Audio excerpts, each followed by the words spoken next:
충격 폭로. 브라질 여군 전원이 한국에 갔다가 완전히 돌변했습니다. 매일 얼어붙은 장비와 싸우던 브라질 여군들. 한국으로 간다는 소식에 실망을 금치 못했는데요. 그런데 막상 한국에 다녀온 순간 모두의 뇌가 멈췄습니다. 너무 강력해 돌아갈 수가 없어. 현지 지휘관도 경악. 이게 정말 우리가 알던 그 부대가 맞나? 단 일주일 만에 전투력이 180도 바뀌었습니다. 삼바는 이제 잊어라. 한국에서 브라질 군을 바꾼 충격적인 사건은 도대체 무엇일까요? 매일 아침 똑같은 하루가 반복되고 있었어요. 해가 뜨기도 전에 차가운 막사에서 눈을 떴죠. 딱딱한 군복을 챙겨 입고 밖으로 나와서는 또 낡은 포병 장비와 씨름을 해야 했습니다. 제 이름은 카롤리나 수자입니다. 저는 브라질 육군의 중위로 파타고니아의 추운 고지대에서 근무하고 있었죠. 장비 창고의 쇠문을 열자 삐걱거리는 소리가 울려 퍼졌어요.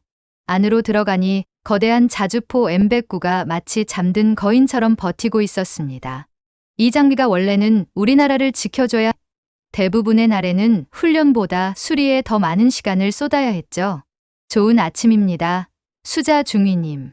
병사 멘데스가 엔진 오일을 확인하며 인사를 건넸어요. 장갑을 꼈는데도 그의 손은 빨갛게 얼어 있었습니다. 좋은 아침, 상태 어때요? 제 입에서 나온 입김이 하얗게 피어올랐어요.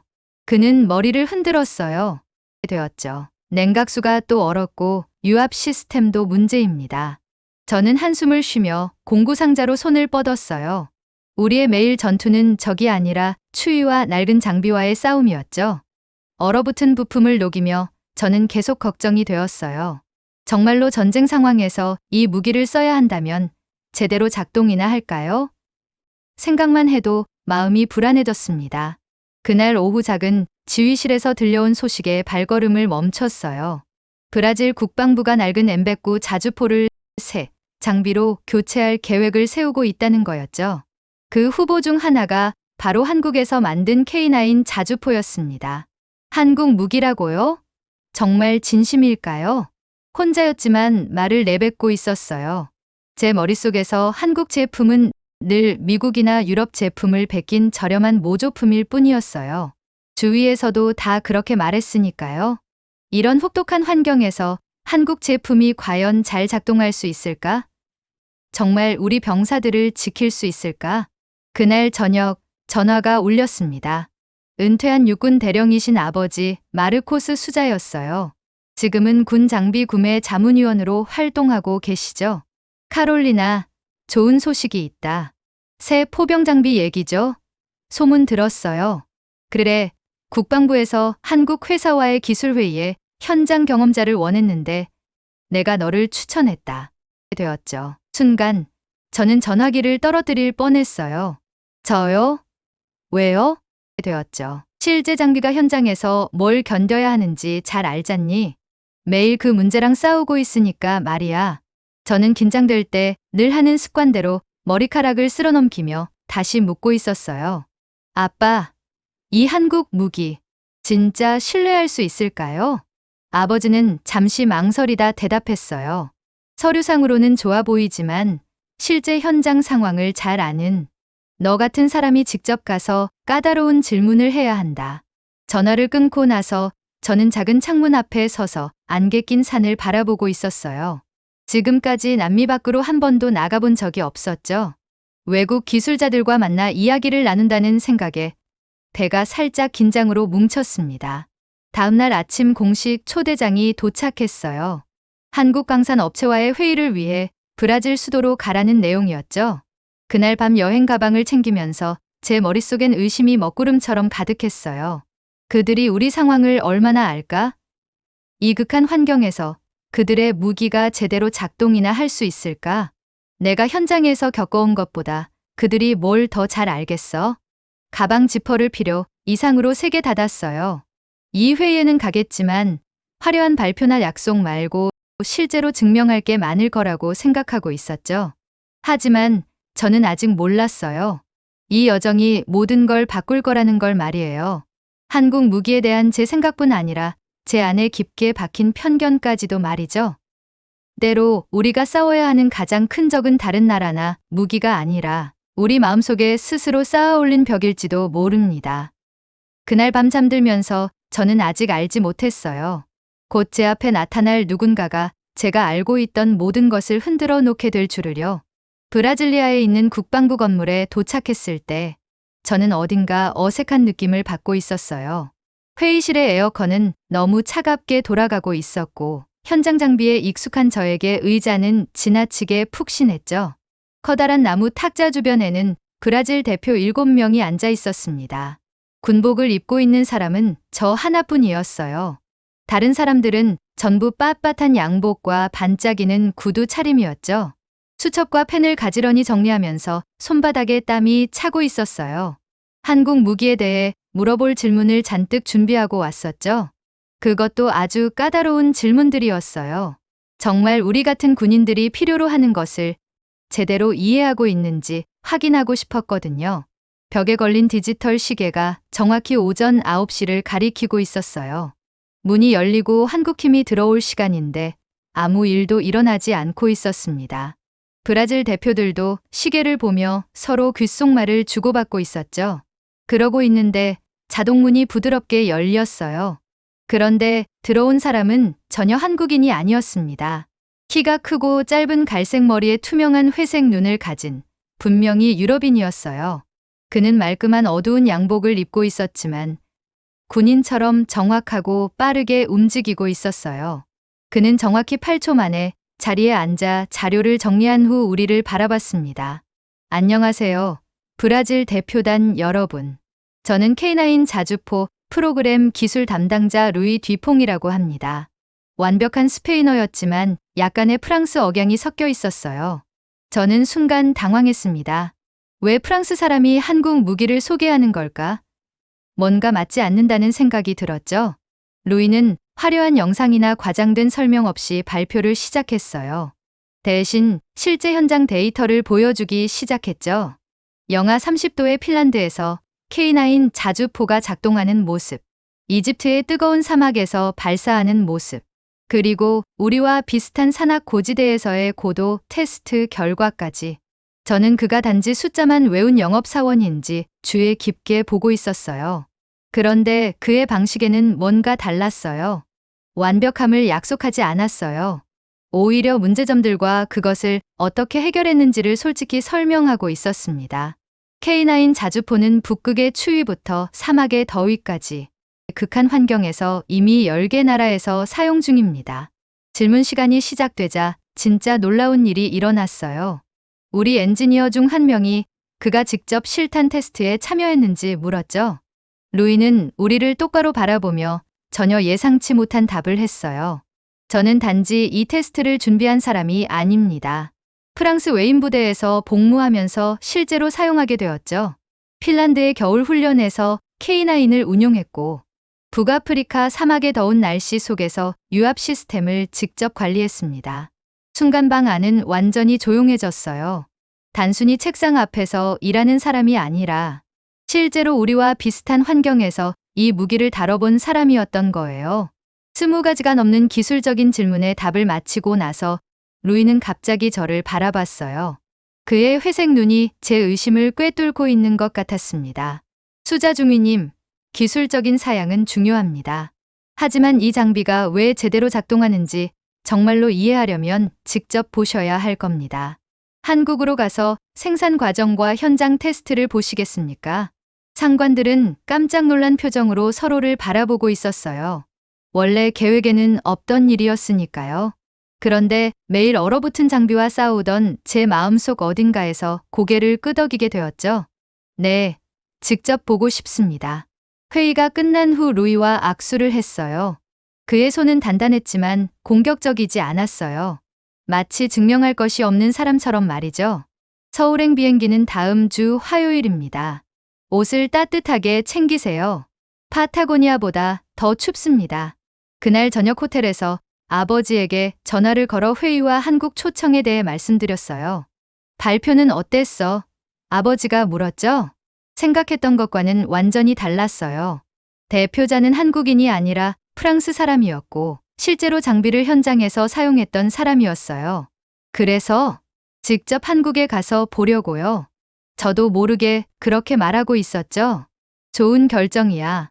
아버지의 목소리에서 웃음이 들렸어요. 가끔은 직접 눈으로 봐야 진짜로 이해할 수 있거든. 전화를 끊고 창문 앞에 서서 브라질리아의 불빛을 바라보고 있었어요. 내일이면 다시 차가운 고지대로 돌아가 한국행 준비를 해야 했습니다. 남미를 벗어난 적이 없던 제가 이제는 한국, 무기를 대표하는 프랑스 엔지니어와 한 번의 만남으로 지구 반대편까지 가게 된 거죠. 불안하거나 걱정되어야 맞는데 오히려 저는 궁금해졌어요. 만약 내가 한국 무기에 대해 갖고 있던 생각이 잘못된 거라면? 그동안 제가 놓치고 있었던 중요한 게 있다면? 짐을 싸며 깨달았어요. 되었죠. 저는 단순히 외국에 가는 것이 아니라 제 안의 편견을 넘어서는 여정을 준비하고 있다는 거요. 인천공항의 공기는 얼굴을 콕콕 찌르듯 차가웠어요. 이렇게 추운 날씨는 처음 겪어봤습니다. 출구 옆에 있던 온도계는 영하 25도를 가리키고 있었어요. 파타고니아의 최악의 날씨보다도 더 추웠죠. 제 입김은 진한 구름처럼 피어올랐다가 강한 바람에 금세 흩어지고 있었어요. 루이는 제 옆에서 평온한 표정으로 서 있었어요. 너무 얇아 보이는 검은 코트를 입고 있었는데도 추워 보이지 않았습니다. 브라질보다 춥죠?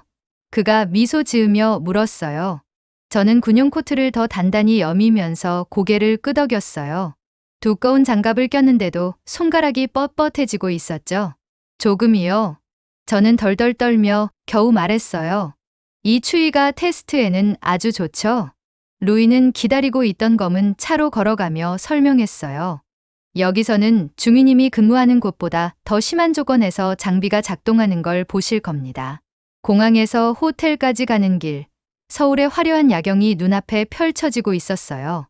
높은 건물들이 밤하늘을 배경으로 반짝이는 불빛을 내뿜고 있었죠. 모든 것이 깔끔하고 현대적이었어요. 제가 상상했던 한국의 모습과는 완전히 달랐죠. 잠을 거의 못 자고 다음날 아침 일찍 투어가 시작됐어요. 첫 번째 방문지는 K9 자주포를 만드는 공장이었죠. 공장은 끝없이 넓었고 파란색 작업복을 입은 수백 명의 직원들이 바쁘게 움직이고 있었어요. 특히 제 시선을 사로잡은 건 바로 테스트 구역이었어요. 모든 장비는 제작 과정마다 철저한 테스트를 거치고 있었죠. 직원들은 부품 하나하나를 꼼꼼하게 검사하고 있었어요. 단순한 대량 생산이 아니라 정성스러운 장인의 작업 같았습니다. 모든 유압 시스템은 영하 40도에서 영상 50도까지의 온도에서 테스트됩니다. 엔지니어가 통역을 통해 설명하고 있었어요. 비와 눈, 먼지 폭풍, 습한 환경에서도 제대로 작동하는지 확인하죠. 저는 정비 주기와 부품 교체, 현장 수리에 대해 까다로운 질문을 던졌어요. 그들의 답변은 실제 전장에서의 요구 사항을 정확히 알고 있다는 것을 보여줬죠. 정오쯤 우리는 서울 외곽의 군사 훈련장으로 이동했어요. 눈 덮인 산과 짙은 소나무 숲은 고향을 떠올리게, 추위는 더 강렬해서 숨 쉴 때마다 코가 아려왔습니다. 이제 진짜 중요한 걸 보실 거예요. 루이가 사격장에 도착하며 말했어요. 완벽한 환경이 아니라 최악의 상황에서도 작동하는 걸 말이죠. 눈밭 위에 세 대의 K9 자주포가 서 있었어요. 두꺼운 겨울옷을 입은 병사들이 장비를 빠르게 준비하고 있었죠. 먼저 냉간 시동 테스트가 시작됐어요. 자주포는 12시간 동안 영하의 날씨에 방치돼 있었죠. 우리 M109였다면 몇 시간씩 준비를 해야 때론 아예 시동조차 걸리지 않았을 거예요. 그런데 첫 번째 K9은 2분도 안 돼 엔진이 힘차게 울리며 작동을 시작했어요. 두 번째, 세 번째 자주포도 곧바로 따라왔죠. 이어서 험한 지형 위에서 신속한 위치 이동까지 완벽히 수행했습니다. 마침내 정확도 테스트가 시작됐어요. K9은 빠르게 세 발을 연속 발사했죠. 30km 넘게 떨어진 표적에 세 발 모두 거의 같은 지점에 명중했어요. 극한의 추위 속에서도 말이에요. 저는 쌍안경을 천천히 내렸어요. 놀라움을 감추기가 어려웠죠. 우리 M109는 영하 15도 아래로 내려가면 한 발 이후부터 문제가 생기곤 했거든요. 어떠세요? 루이가 조용히 물었어요. 놀랍네요. 이런 추운 날씨에 여러 발 연속으로 쏘고도 정확도가 떨어지지 않다니 우리 장비와는 비교할 수도 없어요. 루이는 진지하게 고개를 끄덕였어요. 단지 더 좋은 장비를 갖추는 문제가 아니라 생존의 문제예요. 전투에서 무기가 고장나면 동료들이 그 대가를 치르게 됩니다. 그날 저녁 발음도 어려운 따뜻한 한국 음식을 먹으며 루이와 저는 더 편하게 이야기를 나누고 있었어요. 서로 다른 배경과 언어에도 불구하고 군인으로서의 경험은 같았죠. 사실 저도 처음엔 한국 장비를 의심했어요. 루이가 말했죠. 직접 현장을 보기 전까지는요. 저는 놀라서 물었어요. 뭐가 생각을 바꾸게 했죠? 그들이 문제를 해결하는 방식이었어요. 완벽한 환경이나 멋진 쇼룸을 위한 디자인이 아니라 모든 게 잘못될 수 있는 최악의 날을 위해 만들어졌다는 거죠. 저는 천천히 고개를 끄덕였어요. 제가 한국 장비에 대해 가지고 있던 편견이 서서히 녹아내리고 있었어요.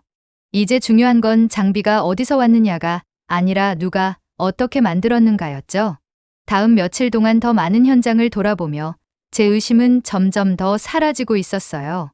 이제 저는 새로운 눈으로 모든 걸 보고 있었죠. 오늘은 마지막 테스트 날이었어요.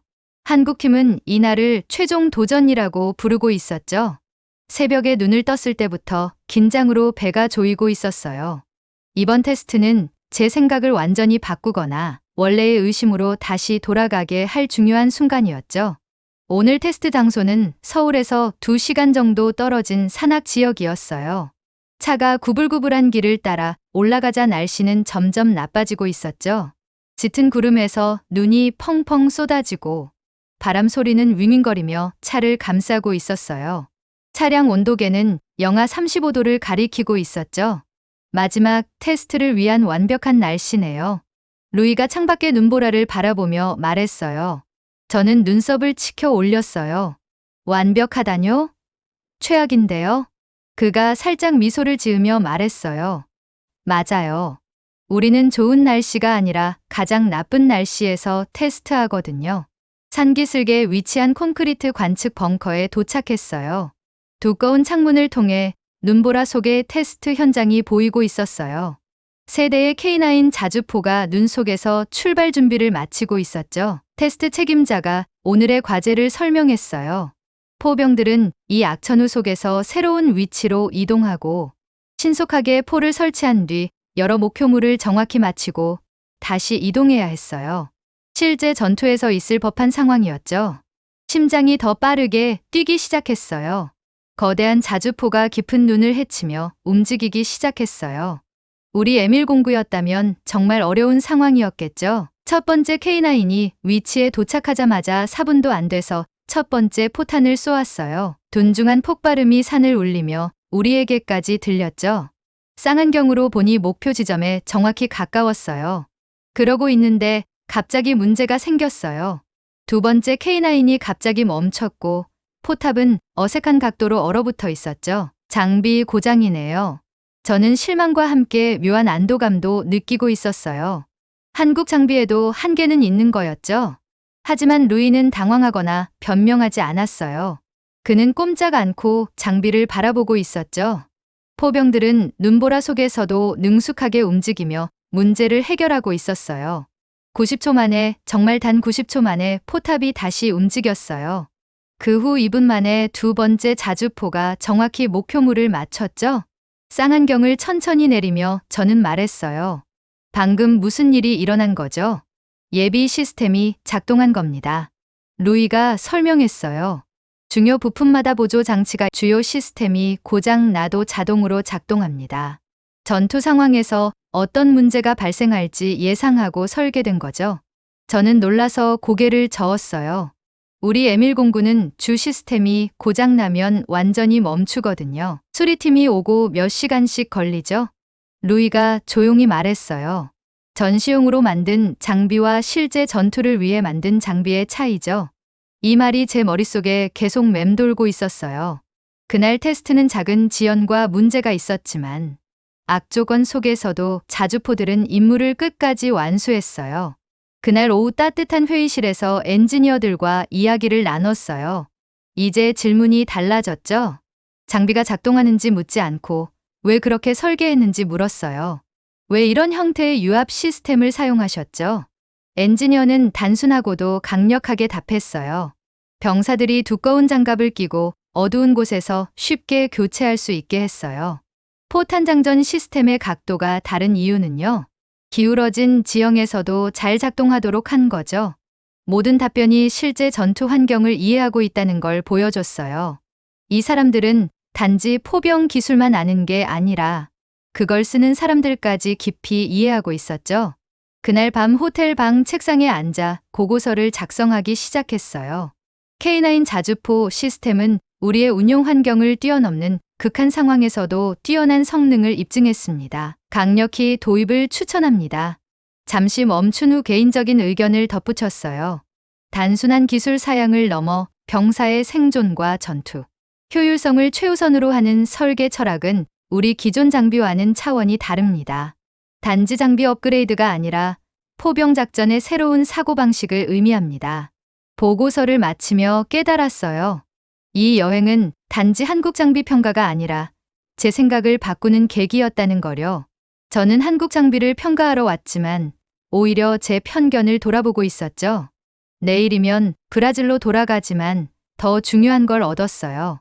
장비가 어디서 만들어졌는지가 아니라 실제 병사들이 가장 필요로 하는 것을 얼마나 이해하고 만들었는지가 더 중요하다는 진실을 말이죠. 한국을 다녀온 지 벌써 6달이 지났어요. 오늘 저는 뜨거운 햇볕이 내리쬐는 리우데자네이루의 군 공항 활주로 위에 서 있었어요.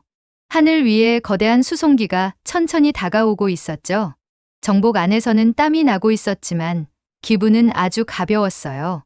그 비행기 안에는 브라질 육군을 위한 첫 번째 K9 자주포들이 있었어요. 그리고 제 생각을 완전히 바꿔놓은 루이 뒤퐁과 기술 지원팀도 함께 도착하고 있었죠. 아버지가 제 옆에 서 계셨어요. 퇴역 대령 제복에는 훈장들이 빛을 받아 반짝이고 있었죠. 장군들과 국방부 관계자들, 몇몇 기자들도 그 뒤에서 기다리고 있었어요. 긴장되니?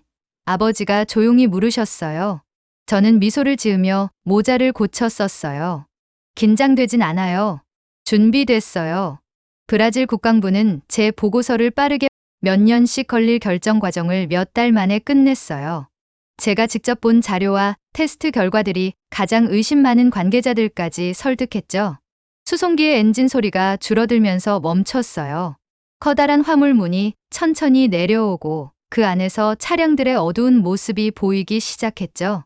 루이가 램프 위에서 밝은 미소로 저를 바라보고 있었어요. 브라질에 온 걸 환영합니다. 그가 아래로 내려오자 저는 손을 내밀었어요. 마치 오래된 친구를 만나는 기분이네요. 루이의 악수는 단단하면서도 따뜻했어요. 그 후 3주 동안 저는 장비 통합 프로그램을 이끌었어요. 우리 병사들이 새로운 장비를 제대로 다룰 수 있도록 루이 팀과 함께 매일 교육했죠. 서로가 서로에게 배워가고 있었어요. 그들은 K9에 대해 가르쳐줬고 우리는 우리의 환경과 필요한 점들을 전달하며 함께 새로운 절차와 훈련 프로그램을 만들었죠. 매일 아침 일찍 나와 훈련 준비를 했고 저녁에는 마지막까지 남아 그날 배운 걸 정리하고 있었어요. 힘들었지만 정말 뿌듯한 일이었죠.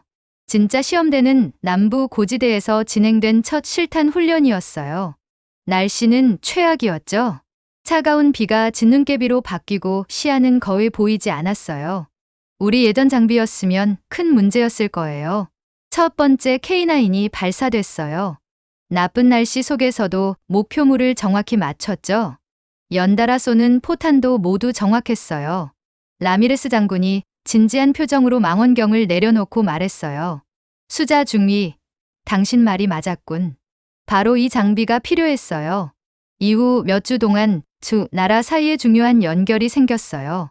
매달 엔지니어와 병사들이 화상회의를 하며 경험을 공유하고 극한의 날씨에서도 장비를 테스트하고 브라질 병사들이 한국에서 훈련하고 한국 전문가들이 브라질에 와서 훈련을 진행하게 되었죠.